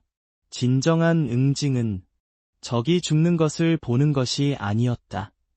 그가 죽었을 때 아무것도 느끼지 못한다는 것을 깨닫는 것이었다. 마커스는 죽었지만 이 미친 세상은 이제 막 시작되었을 뿐이다. 개인적인 원한은 먼지로 작아진다. 생존 그 자체가 위태로울 때, 그때 아래층에서 또 다른 비명이 터져나온다. 이 한 인간, 뒤이어 들려오는 나약한 노인의 목소리. 살려줘. 누구든 제발 나 좀 살려줘. 그 목소리, 늙은 월트잖아. 지난 생, 굶주림에 거해 죽어갈 때, 아래층 늙은 월트가 몰래 문틈으로 찐빵 반쪽을 넣어줬었지. 창문으로 달려가자 또 다른 사일런서가 늙은 월트를 아래 화단에 몰아붙이고 있었다. 차가운 정신방송이 공기를 가득 채우기 시작한다. 그리고 이 순간 내 피는 그 어느 때보다 뜨겁게 끓어오른다. 그 순간 나는 결심한다. 돌아, 여기를 지켜. 무슨 소리가 들리든 문을 열지 마. 나는 고농도 알코올병을 움켜쥐고 식탁 위에 따로 두었던 방풍 라이터를 챙겼다. 문을 활짝 열고 계단으로 전력 질주한다. 사일런서에게 소리친다.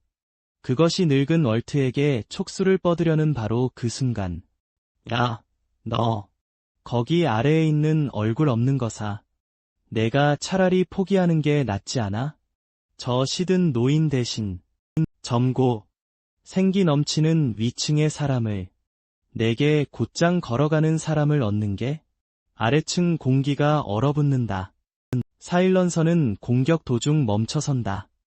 그 얼굴 없는 공원은 천천히 위로 기울어진다. 어두운 계단통 너머로 나에게 고정된다. 논리 뒤집기가 또 통한다. 죽어가는 노인에 비하면 나처럼 갓 환생한 영혼은 무한 리필 뷔페나 마찬가지다.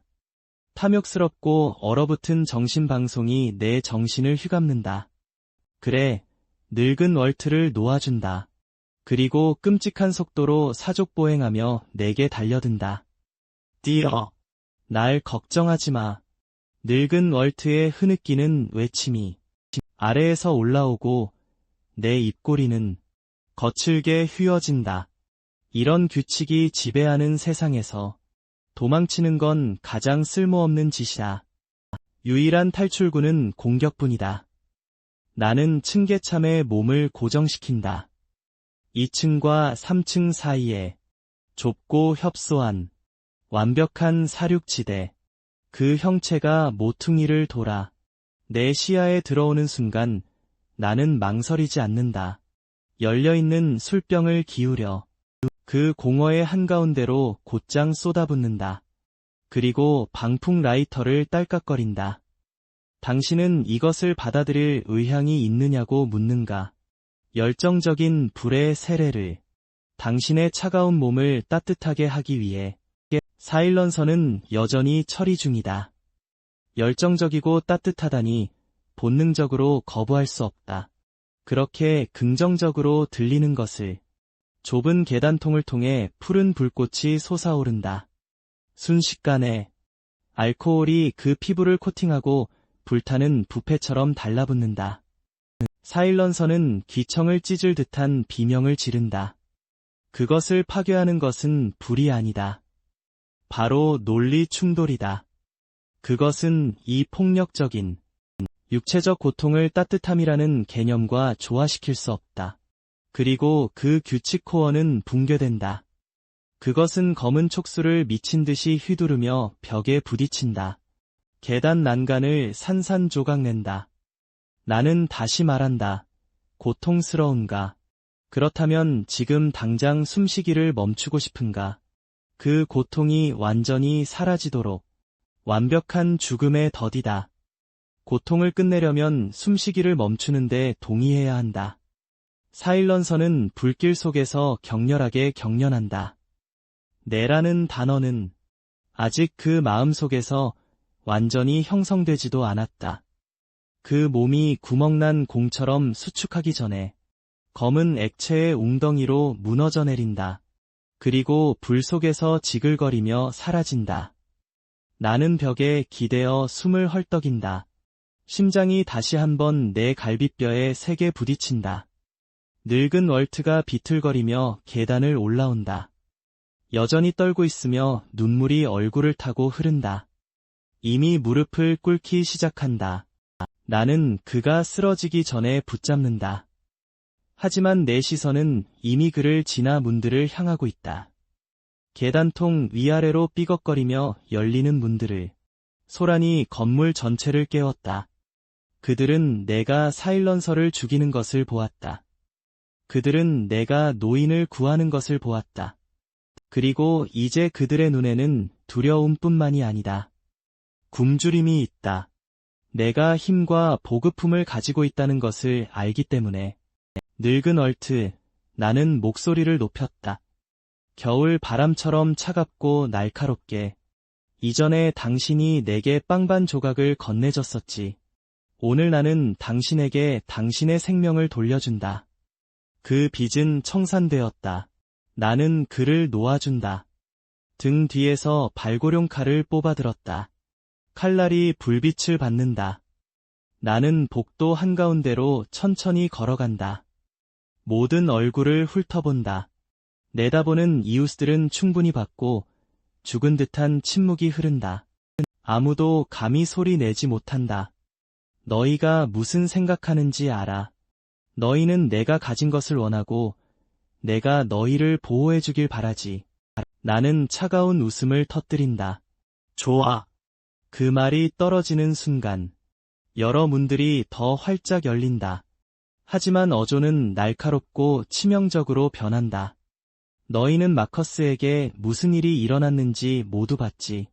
그 침묵시키는 자들 둘에게 무슨 일이 있었는지도 봤을 거야. 10분이라도 살고 싶은 사람은 가지고 있는 모든 물품을 가져와 내 문 앞에서 만나. 물론 나는 손에 든 칼을 천천히 돌린다. 오지 않을 수도 있어. 그럴 경우 내가 질문을 들고 너희 문을 두드릴 거야. 그 순간 나는 더 이상 마커스가 함부로 대하던 사람이 아니었다. 나는 이 건물의 심판자다. 10분 후 3층 복도는 사람들로 가득 찼다. 아무도 그 질문이 무엇일지 감히 추측하지 못했다. 5층에서 가장 공격적이던 남자조차도, 문신으로 뒤덮인 그 남자도 군중 속에 조용히 서 있다. 라면 한 상자를 움켜쥔 채. 목을 움츠린 공포는 통제의 가장 훌륭한 도구이고 질서는 거의 항상 절대적인 힘 위에 세워진다. 노라가 문을 열고 이 광경을 본다. 그녀는 손으로 입을 가린다. 노라, 공책 가져와. 나는 돌아보지 않고 그저 명령한다. 오늘부터 내가 모든 물품을 관리한다. 모든 것은 중앙 저장소로 들어간다. 분배는 기여도에 따라 이루어진다. 올드월트, 너 같은 사람들은 그들을 감시하는 것이 너의 일이야. 물품을 숨기는 사람, 내 뒤에서 수작을 부리는 사람, 즉시 나에게 말해. 올드월트는 몸을 똑바로 세운다. 마치 수십 년 전에 잃어버렸던 것을 찾은 것처럼. 맞아, 에이드리언. 내 말을 믿어봐. 보자. 누군가 시도해. 군중 속에 누군가가 입술을 움직인다. 반대하려는 듯 보인다. 내가 한번 쳐다보자 그들은 즉시 고개를 떨군다. 쓸모없는 자들은 거두지 않아. 내부의 위협은 용납하지 않는다. 이 오합지졸들을 바라보며 내 새로운 질서의 첫 번째 철칙을 선포한다. 이 구역에서 내 질문은 고법이다. 너희는 단 한마디만 대답하면 돼. 그래. 그래. 이제 말해봐. 너희는 살아남기 위해 기꺼이 너희의 충성과 생명을 내 명령 아래 둘 것인가? 수십 개의 목소리가 좁은 복도를 채운다. 거칠고 고르지 않지만 절망의 심연에서 함께 솟아오른다.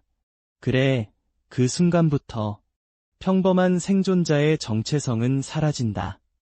그 자리를 차지하는 것은 새로운 존재였다. 이 건물의 절대적인 지배자.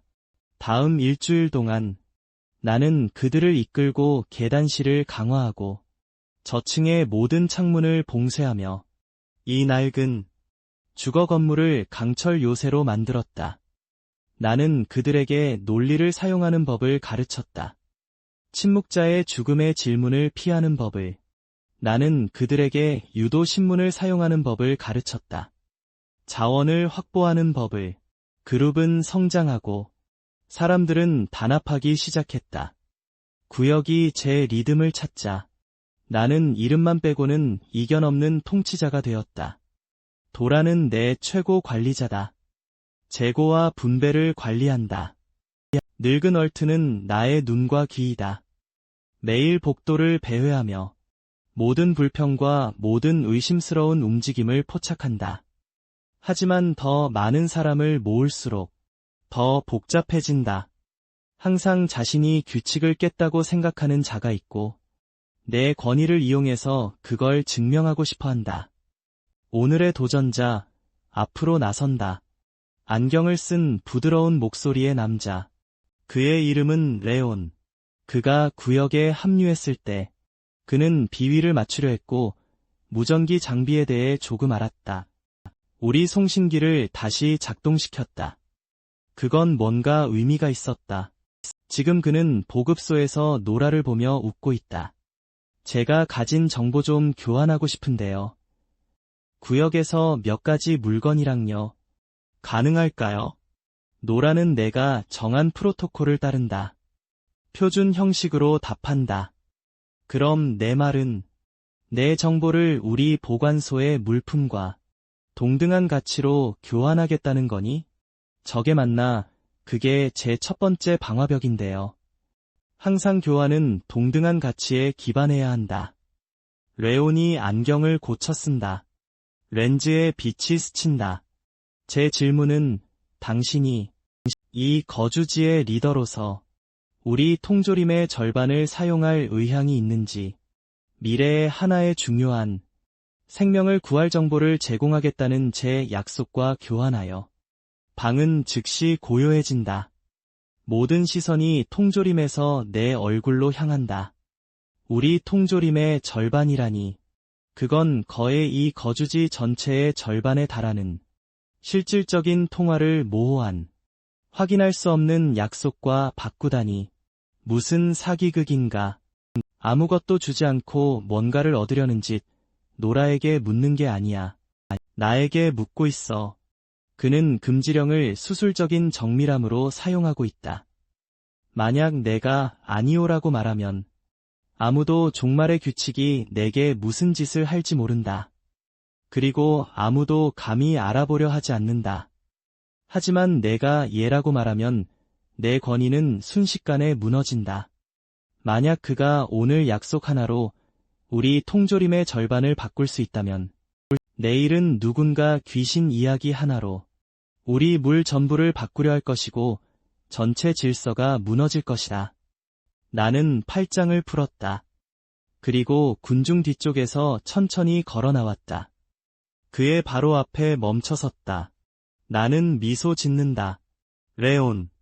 아주 잘 짜인 질문이군요. 그의 입꼬리가 올라가는 것을 막을 수 없다. 하지만 제가 모든 것을 다 알아듣지는 못했네요.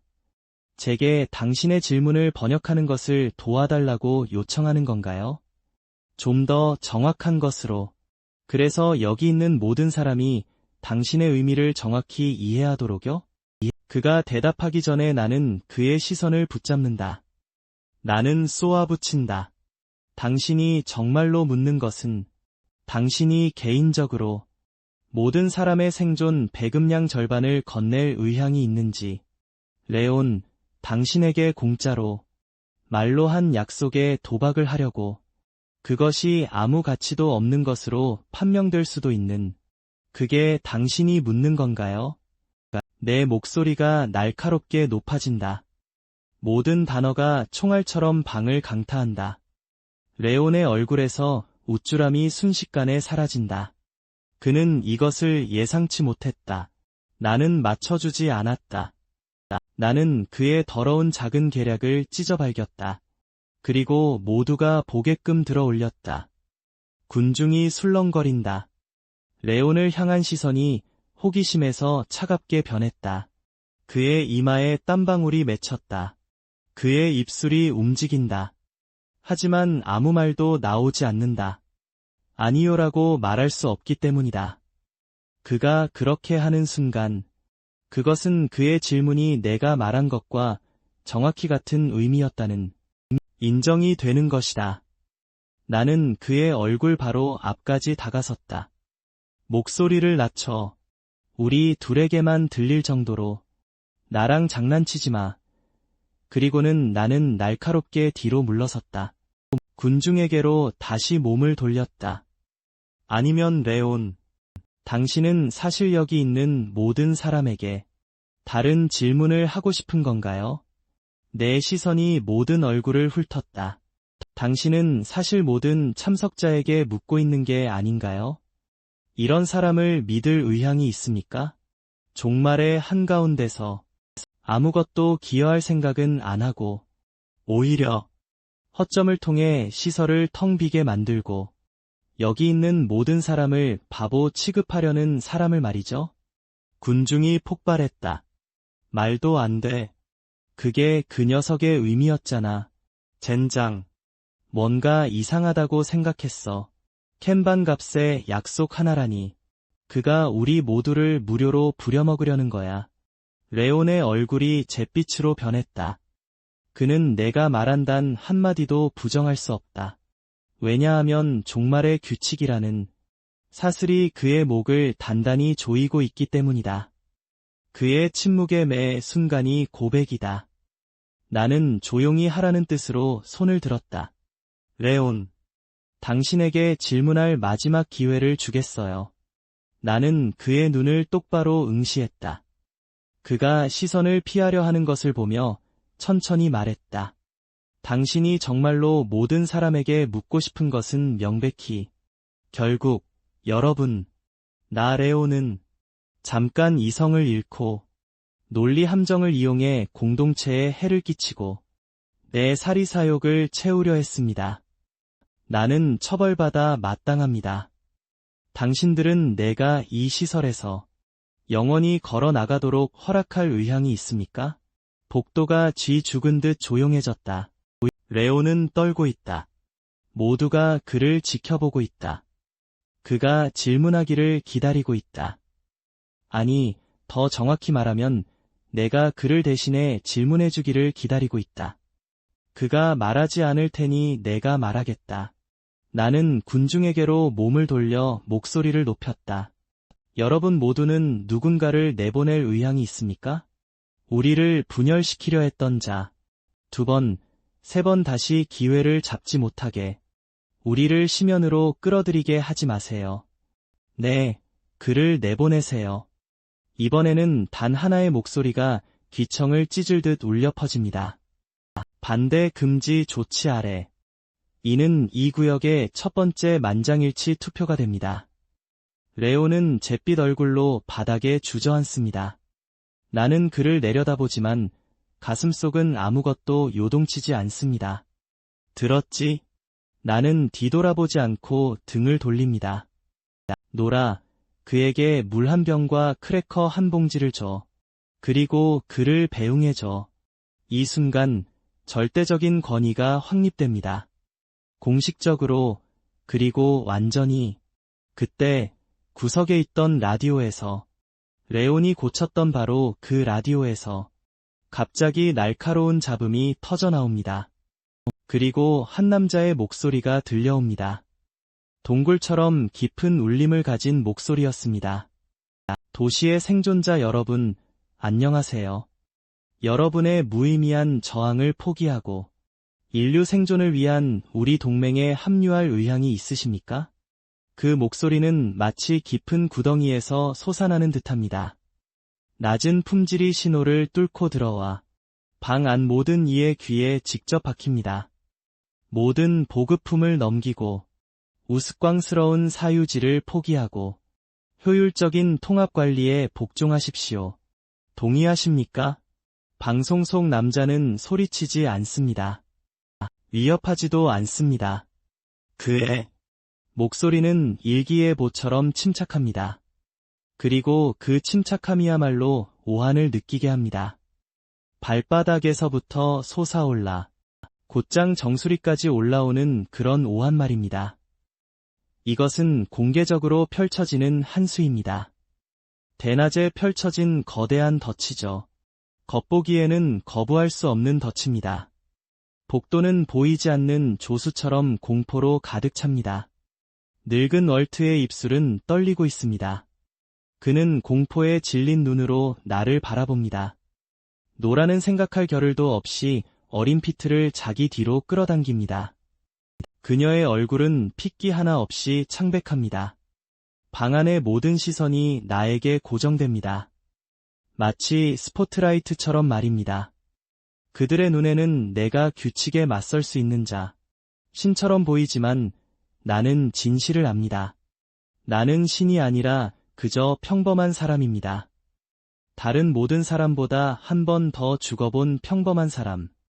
이 방송의 남자는 마커스나 레온과는 다릅니다.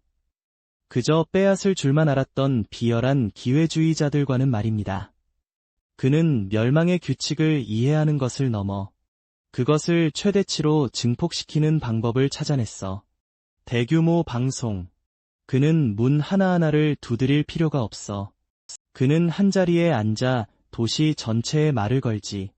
모든 사람에게 자신의 뜻을 강요하며 그의 신호 범위 안에 있는 모든 사람에게 그 무게감이 내 가슴을 짓눌러 마치 물리적인 돌덩이처럼 나는 방 건너편의 겁에 질린 얼굴들을 바라봐 리틀 피트의 커다란 노라의 품에 안긴 채 아무것도 이해하지 못하는 눈을 아니 나는 지옥에서 기어 올라왔어.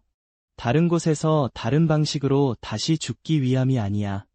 나는 천천히 깊은 숨을 들이쉬어 그리고 치솟는 좌절감과 압박감을 모두 억누르지. 나는 그들을 모두 바라보며 천천히 말해. 나는 언제나 산이었지. 개울이 아니었어. 멍한 시선들. 아무도 이해하지 못해. 나는 온기 없는 미소를 지어. 차가운 가장자리만 있는. 개울은 더 큰 강에 삼켜지지만 산은 그저 그 자리에 서 있어. 나는 지지직거리는 라디오로 걸어가 손을 뻗어. 방 안의 모든 놀란 얼굴들이 보는 앞에서 나는 천천히 안테나를 구부려 부러뜨려. 깔끔하고 날카로운 뚝 소리와 함께. 그리고 방송은 침묵으로 끊겨. 온 세상이 조용해져. 한순간에 나는 멍해진 군중에게로 돌아섰어. 그는 우리가 기꺼이 따를지 물었지만 그는 우리가 질문할 권리도 있다는 것을 잊었어. 여기에 머무는 것은 그 권리를 다른 사람에게 넘겨주는 것을 의미해. 우리는 도마 위의 양이 될 거야. 너희가 원하는 게 그거야. 아무도 말하지 않아.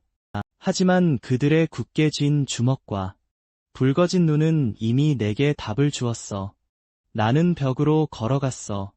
보급품 탐색에서 찾아낸 도시 지도를 걸어둔 곳. 내 손가락 끝이 지도의 중심에 닿아. 방송 타워가 표시된 위치. 그가 우리를 찾기를 기다리는 대신 우리가 먼저 그를 찾아. 나는 노라에게로 돌아서서 명령을 내려. 그녀는 즉시 자세를 바로잡아. 우리의 모든 무기와 사용 가능한 차량을 목록화해. 가장 강하고 날카로운 세 사람을 뽑아. 공격팀을 꾸려. 올드월트, 당신과 다른 모든 사람들은 이 건물에 대한 최종 보강을 지금 시작해. 이 순간부터 이곳은 우리의 요새이자 후퇴 지점이다. 나는 말을 멈추고 방 안의 모든 사람들을 훑어본다. 기억해, 우리는 항복하지 않을 것이다. 우리는 협상하지 않을 것이다. 내 목소리는 마지막임을 암시하는 듯 낮게 깔렸다. 나는 그에게 이 도시에는 2명의 지배자가 있다고 말할 것이다. 아니, 오히려 아주 곧 1명만 남게 될 것이다. 우리는 개조된 SUV를 운전하고 있다. 앞부분에는 장갑 강철이 볼트로 고정되어 있다. 죽은 도시를 조용한 포식자처럼 움직이며 안에서는 아무도 말하지 않고 오직 엔진의 깊은 굉음만이 들린다. 그리고 타이어 및 자갈 부서지는 소리. 노라가 선택한 세 사람. 전직 군인 렉스. 운전과 경계를 맡았고 쌍둥이 형제 브루노와 프리모. 전직 헬스 트레이너로 벽처럼 다부진 체격에 각자 소방도끼를 움켜쥐고 있는. 우리는 목적지에 빠르게 도착한다. 그들의 거점은 내가 예상했던 것보다 훨씬 더 요새화되어 있었다. 렉스는 차량을 멈춰 세운다. 첫 번째 검문소에서 50m 떨어진 곳에. 어떻게 하죠? 그들은 무장했어요. 그의 목소리가 긴장되어 있다.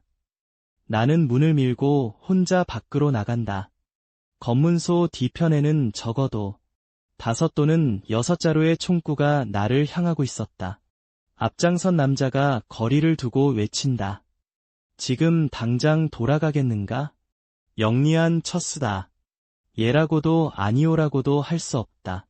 왜냐하면 만약 내가 아니오라고 한다면 최후의 날 규칙의 문자적 조항에 따라 나는 떠나기를 거부한다고 선언하는 셈이다. 이는 나 자신을 항복시키는 것을 의미한다. 하지만 나는 웃으며 발을 단단히 딛고 되받아 외친다. 분명히 나는 당신들 우두머리를 만나러 왔다. 말해봐, 당신들은 묻고 있는 건가? 내가 모든 방어 태세를 풀고 혼자 당신들 기지 안으로 들어가 당신들의 신문에 응할 의향이 있는지를, 나는 잠재적인 적대 행위를 질문으로 재구성했다. 그들이 내게 묻고 있다. 경비병은 눈에 띄게 굳는다. 그는 그런 반격을 예상하지 못했다. 몇 초간 공기가 굳어버린 듯하다. 그때 그의 옆 라디오에서 즐거운 듯한 목소리가 지직거린다. 서두르지 않는군. 흥미로워. 들여보내. 철망문이 천천히 미끄러져 열린다. 렉스와 다른 이들을 돌아본다. 침착하라는 듯 고요한 시선으로. 그리고 혼자 걸어 들어간다. 방송탑 안으로 안내된다. 거대한 주거단지로 개조된 곳이었다. 사방으로 움직이는 사람들로 분주했지만 묘하게도 고요했다. 모든 얼굴은 무표정했다. 등골을 오싹하게 만드는 종류의 질서였다. 최상층 메인 방송실에서 마침내 그들의 리더를 만났다. 그는 40대 중반으로 보였다. 금태 안경을 쓰고 깨끗한 흰 셔츠를 입었다. 그는 종말의 군벌이라기보다는 오히려 대학 교수 같았다. 그는 넓은 방송용 책상 뒤에 앉아 있었다. 침착하게 안경을 닦고 있었다. 환영합니다. 그가 말했다. 안경 너머로 고개를 들며 그의 눈은 매처럼 날카로웠다. 논리로 싸우는 손님이군요. 그리고 당신은 질문하기를 좋아하는 사람이겠군요. 나는 그의 맞은편 의자를 빼서 앉았다. 그는 초대받지 않았음에도 미소 지었다. 종말 속에서도 전혀 개의치 않는 듯했다. 지성은 힘입니다. 그렇지 않습니까? 그는 안경을 다시 쓰고 살짝 앞으로 몸을 기울였다. 책상 위로 손가락을 깍지 낀 채 당신의 등장은 진심으로 저를 놀라게 했습니다. 저는 제가 이 도시에서 유일하게 진정으로 맑은 정신을 가진 사람이라고 생각했거든요. 만약 당신이 이미 제가 존재한다는 것을 알았다면 왜 그 방송을 이용해 저를 떠본 겁니까? 그건 다소 무의미해 보이지 않습니까? 나는 주저하지 않았다. 그건 떠본 게 아니었습니다. 그는 고개를 저었다. 미소가 깊어졌다. 그건 선언이었습니다. 저는 단지 제 존재를 알린 것이었죠. 규칙조차 이해할 수 없을 만큼 어리석은 자들을 정리한 것이고요. 모든 단어에서 노골적인 오만이 흘러나왔다. 그리고 인간의 생명에 대한 완전한 무관심도. 내 마음은 최고 속도로 움직였다. 이 남자는 마커스보다 만 배 더 위험하다. 마커스는 탐욕과 잔인함을 얼굴에 드러냈다. 이 남자의 악은 논리와 지성으로 포장되어 있었다. 침착함의 층 아래에 숨겨져 있었다. 그는 무언가를 빼앗는 것을 즐기지 않는다. 그는 모든 것을 통제하는 즐거움을 누린다. 순전한 지적 우월성을 통해 그는 나를 살피더니 첫 번째 진짜 질문을 던졌다. 당신이 자발적으로 저에게 왔으니 당신은 똑똑한 사람이라고 생각합니다만 당신의 지성을 기꺼이 기여해 주실 의향이 있으십니까? 모든 생존자의 미래를 위해 그리고 우리와 함께하겠습니까? 이 질문은 그 어떤 것보다 100배 더 악랄합니다. 아래 경비원이 했던 말보다 말이죠. 마치 빛의 제안처럼 보이지만 제가 반박하지 못한다면 저는 암묵적으로 그의 권위를 받아들이게 됩니다. 제 머릿속은 모든 단어를 헤집습니다. 기여하고 우리와 함께하라는 말들, 그 모든 단어 하나하나가 제가 그보다 낮은 위계에 있다는 것을 암시하고 있습니다. 그는 파트너를 원하는 것이 아니라 영리한 부하를 원하는 것입니다. 저는 그의 시선을 마주하며 미소 짓습니다. 교수님, 정말 흥미로운 질문입니다. 하지만 대답하기 전에 교수님께서 진정으로 묻고 계신 것이 이것이 맞는지 확인해도 될까요? 혹시 묻고 계신 게 제가 동등하게 협력할 의향이 있는지, 교수님의 팀과 함께 계획을 공동으로 개발하고 모든 사람의 기본권을 보호하는 것인지요? 단순히 교수님 개인에게 일방적인 충성을 맹세하는 것이 아니라요. 개인적으로요. 저는 기여하다라는 말을 동등하게 협력하다로 바꿨고 우리와 함께하다를 공동으로 개발하다로 대체했습니다. 교수님의 미소가 처음으로 굳어집니다. 그는 10초 내내 말없이 저를 응시합니다. 그의 눈 속 유쾌함은 천천히, 신중하고 마침내 자신과 맞설 상대를 만난 듯한 피로감으로 대체됩니다. 예상했던 것보다 더 날카롭군. 그는 경고도 없이 화제를 전환합니다. 궁금하지 않으십니까? 제가 어떻게 이렇게 쉽게 이런 질서를 구축할 수 있었는지. 제가 대답할 틈도 주지 않고 그는 저에게 답을 줍니다. 규칙 자체가 업그레이드 될 수 있기 때문입니다. 어떤 사람이 규칙을 이용해 성공적으로 100명 이상의 의지를 통제하면 규칙 소원 한 가지를 얻게 됩니다. 이것은 제가 전에 들어본 적 없는 이야기입니다. 저의 첫 소원은 이것이었습니다. 저에게 저항할 생각을 하는 자는 누구든 즉시 날카로운 고통을 느낍니다. 마치 바늘에 찔리는 듯한. 그리고 그렇게 질서가 확립되었습니다. 교수님의 눈에서 광적인 빛이 타오릅니다. 오싹한 한기가 제 뇌를 파고듭니다. 어쩐지 여기 있는 모두가 텅 빈 껍데기처럼 움직이더라니. 그들은 저항을 거부하지 않습니다. 그들은 그것에 대해 생각조차 할 수 없습니다. 그는 이제 뒤로 기댑니다. 완전한 통제의 자세로 다시 돌아갑니다. 당신은 여전히 나에게 평등에 대해 이야기할 자격이 있다고 생각합니까? 그는 이 폭로가 나를 무너뜨렸을 것이라고 믿습니다. 하지만 저는 가장 치명적인 맹점을 방금 찾았습니다. 그가 말한 모든 것에서요. 저는 그를 봅니다.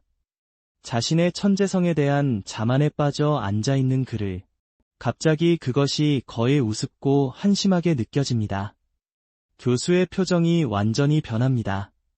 저는 일어섭니다. 그를 보지 않습니다. 대신 저는 복도 넘어 그의 사람들을 바라봅니다. 제 한마디 말에 이미 술렁이고 있는 저는 손을 들어 천천히 교수를 가리킵니다. 마치 공개적인 판결을 내리는 것처럼 신중하게. 제 목소리는 크지 않습니다. 하지만 모든 이의 가슴에 천둥처럼 내려앉습니다. 교수님, 당신이 추종자들에게 정말 묻고 싶은 것은 이것 아닙니까? 한 사람의 야망을 위해 기꺼이 무고한 생존자들을 공격하고 사일런서들만큼이나 비인간적인 존재가 되겠습니까? 제 질문이 강당에 떨어집니다. 고요한 물 속에 던져진 폭탄처럼 온 방이 그 충격으로 웅성거립니다. 모든 시선이 교수를 향해 고정됩니다. 그 얼굴들의 텅 빈 공허함은 사라집니다. 두려움, 의심, 그리고 희미하게 오랫동안 묻혀있던 분노의 불꽃이 뒤섞인 감정으로 대체됩니다. 괴물이 되어 무고한 생존자들을 공격한다. 이 말들은 마지막 남은 인간의 본능을 건드립니다.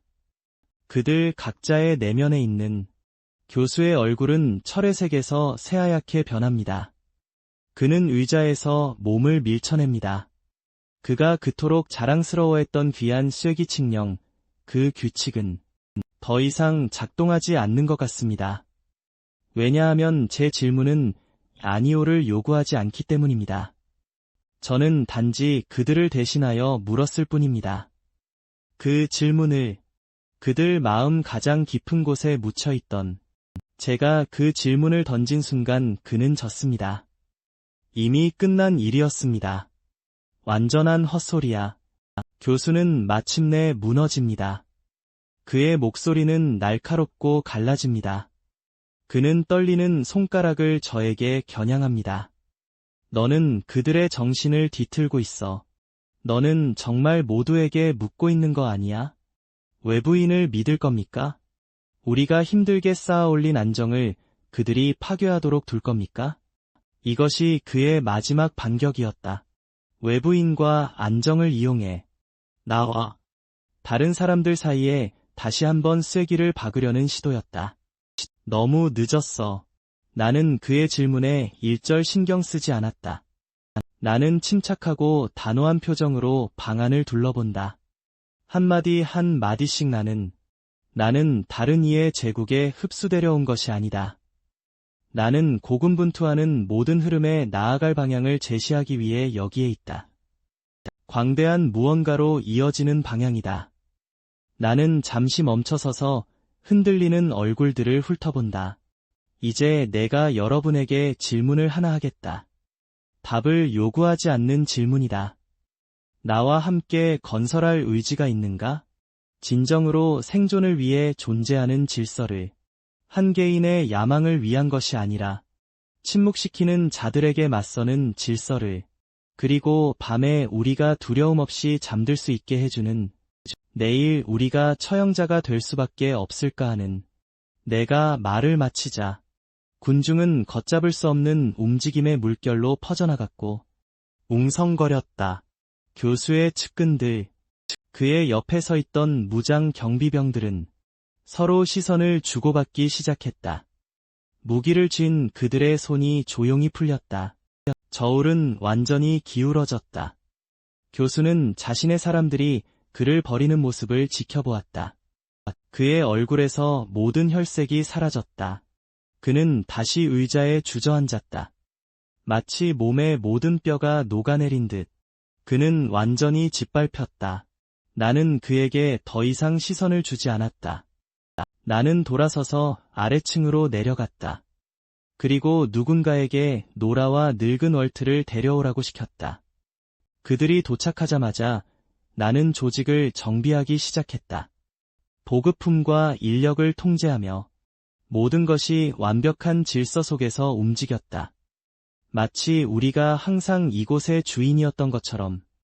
이 모든 것이 내가 예상했던 것보다 훨씬 더 순조롭게 진행되었다. 나는 천장까지 닿는 창문으로 걸어갔다. 그리고 아래 광장을 내려다보았다. 내 사람들과 교수의 전 추종자들은 조심스럽게 서로에게 다가가며 새로운 것이 합쳐지기 시작하고 훨씬 더 거대한 생존자 거주지가 내 발 아래에서 모습을 갖추고 있었다. 오늘부터 나는 더 이상 혼자서 생존을 위해 싸우는 사람이 아니었다. 나는 리더가 되었다. 그때 예고도 없이 차가운 기계음이 내 머릿속에서 터져 울린다. 익숙하면서도 등골 오싹한 신인 보호막 말려. 종말의 규칙 업데이트 중.